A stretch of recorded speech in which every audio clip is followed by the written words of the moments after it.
très chers abonnés, chers utilisateurs de ma chaîne YouTube Sangaré Lassina Conta. C'est avec votre formateur, Monsieur Lassina Sangaré, consultant comptable, formateur en CG, qui va vous montrer aujourd'hui comment créer un fichier pair et quelles sont les règles à appliquer, les exigences de la création d'un fichier pair. D'abord, le programme est présenté en haut du ruban, les menus et les accès rapides ici. Mais comme on n'a pas encore ajouté un fichier, c'est pour cela que tous les menus ne sont pas aperçus. Il y en a qui est menu édition, gestion avancée et fenêtre, ainsi que menu point d'interrogation et fichier. Ok, donc cliquez sur le menu fichier nouveau. Donc nous allons renseigner le nom de l'entreprise. Donc vous voyez ici, nous allons écrire réveil technique.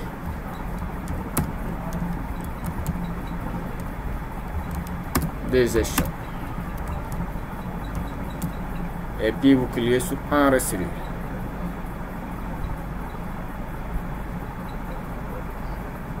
Ok. Donc, vous voyez ici l'initialisation d'une société.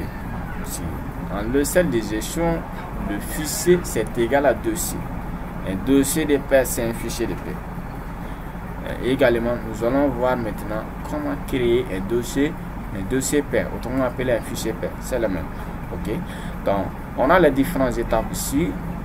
Le logiciel nous demande création d'un fichier pair à partir d'un plan de PC. Ça veut dire quoi? Ça veut dire que si vous avez déjà un plan de pair paramétré sur votre machine, vous pouvez directement créer votre fichier pair à partir de ce plan. Et vous voyez ici également création d'un dossier à partir d'un plan de pair utilisateur. Donc ça veut dire que vous-même vous avez créé votre propre plan de pair et vous voulez créer votre fichier à partir de ce plan.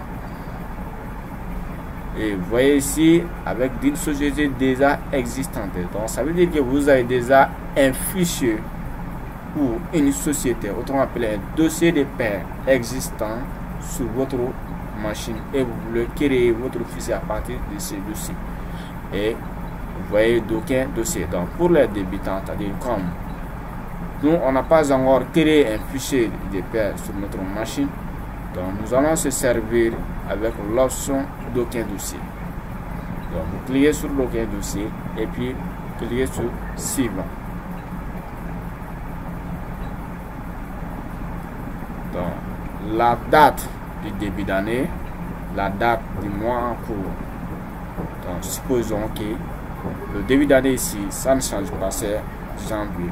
Mais les 6 heures d'une entreprise P débuté en mois de mai, par exemple, soit en mois de mars, et cela dépend, par exemple, de l'entreprise créée en cours de la période qui est différent au début de l'année.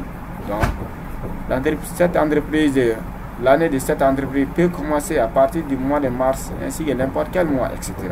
Donc supposons que notre début d'année c'est le mois de janvier et le mois en cours c'est mois de septembre et année en cours 2021. Okay. Donc année en cours, vous pouvez changer tout ça, mais tout ce sont des paramétrages.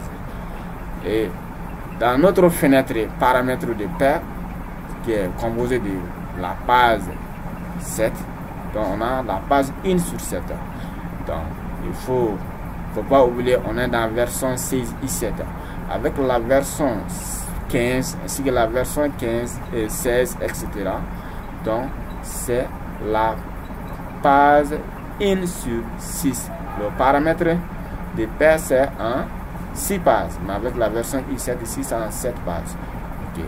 Donc vous voyez ici dans la page 1 sur les éléments à modifier, c'est-à-dire choisir le début d'année, le mois en cours, année en cours, et ici les plafonds d'abattement, les rapports TBC et les rapports TC. Ce sont des données françaises, donc vous allez les mettre à 0. Vous allez juste sélectionner et supprimer.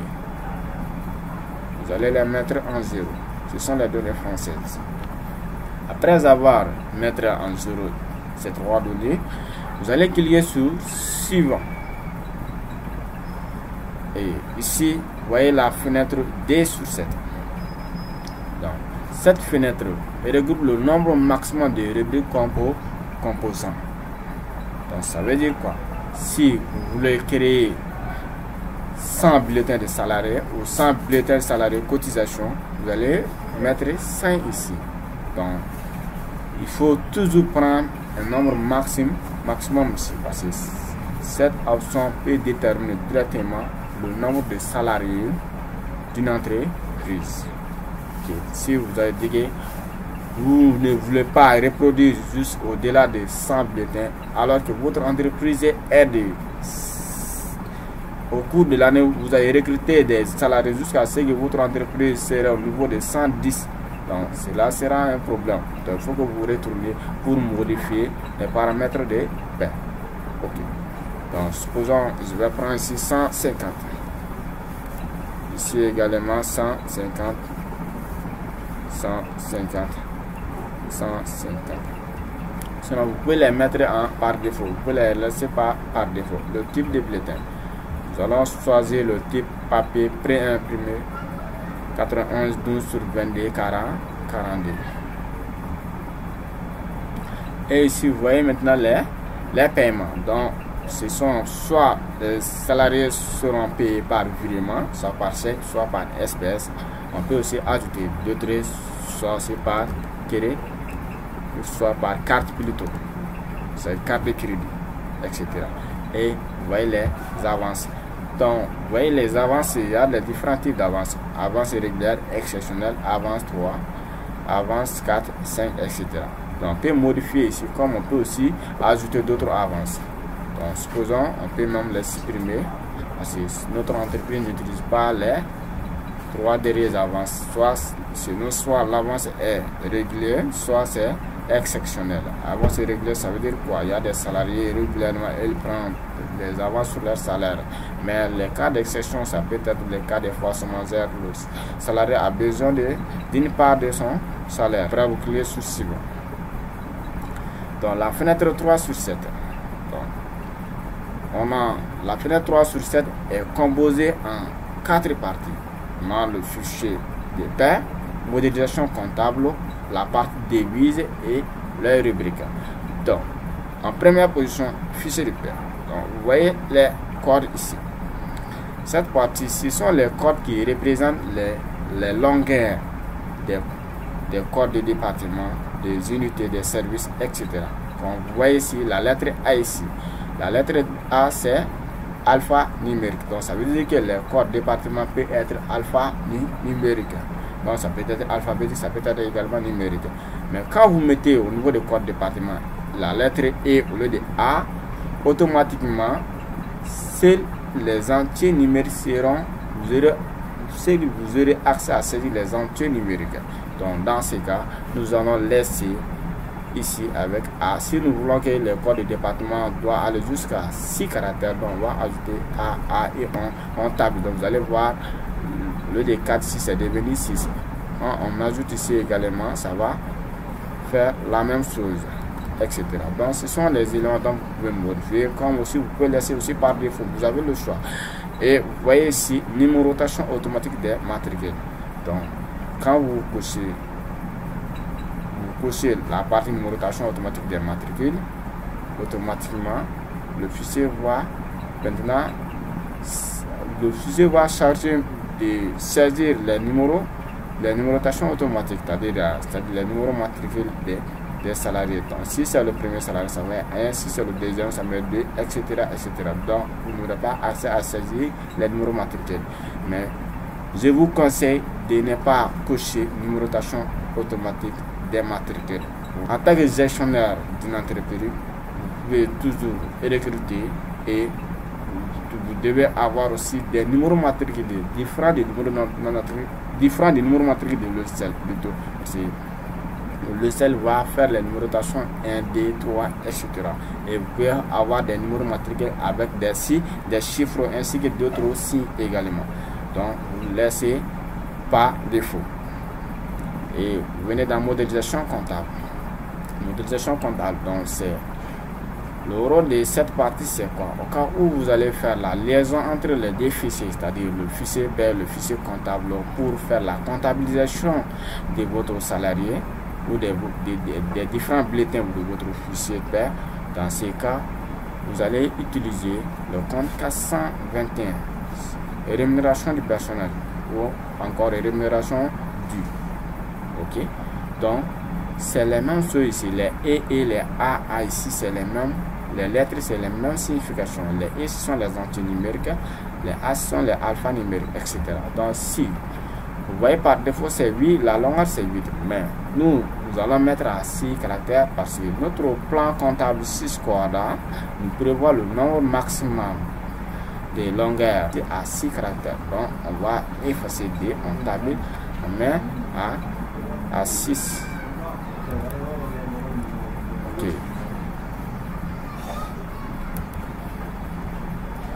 Et ici le format, on peut choisir le format C, c'est-à-dire le format de comptabilisation. Et après vous venez dans la troisième partie qui est la partie débit. Vous voyez par défaut c'est euro.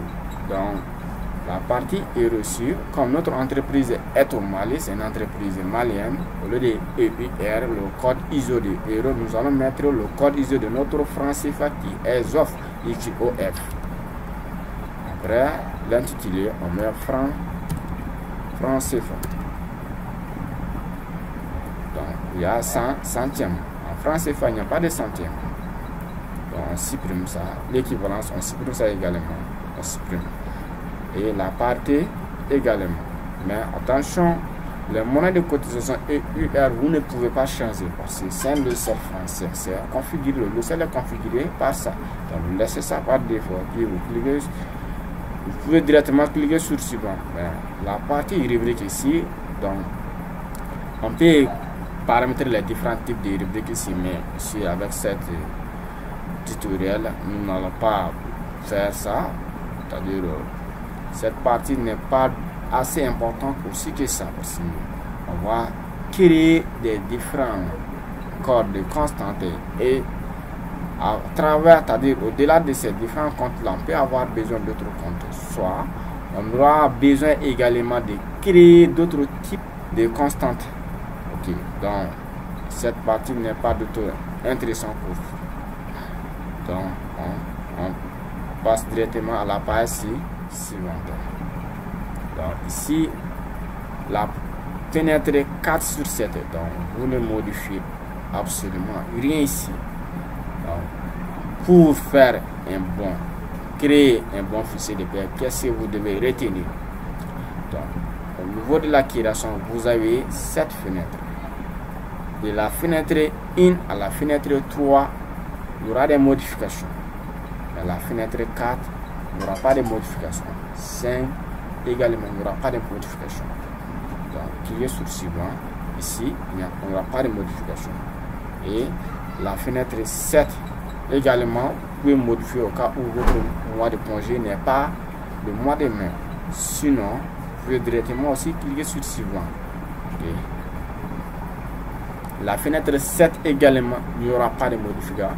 Il n'y a pas de modification dans la fenêtre 7.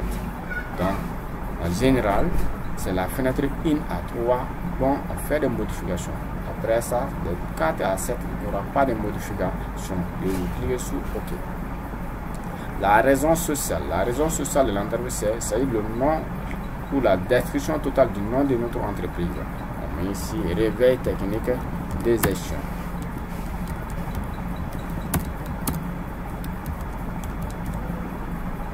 Adresse de notre entreprise, la confidentialité, on peut mettre ici, c'est-à-dire la confidentialité de l'établissement. C'est une entreprise peut être composée de plusieurs établissements. Ok, adresse c'est Badalabougou.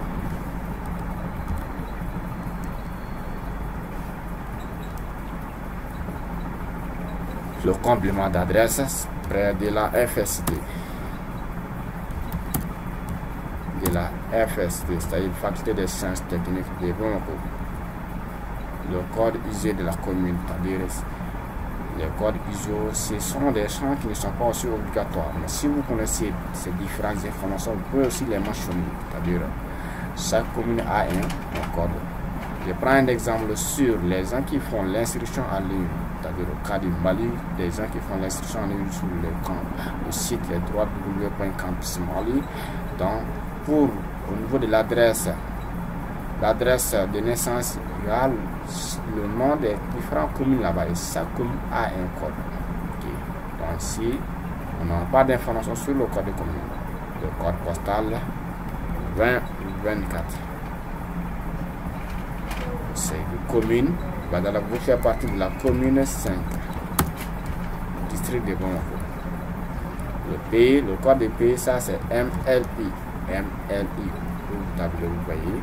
Numéro matériel, 20, 20, 21, 22. Telex.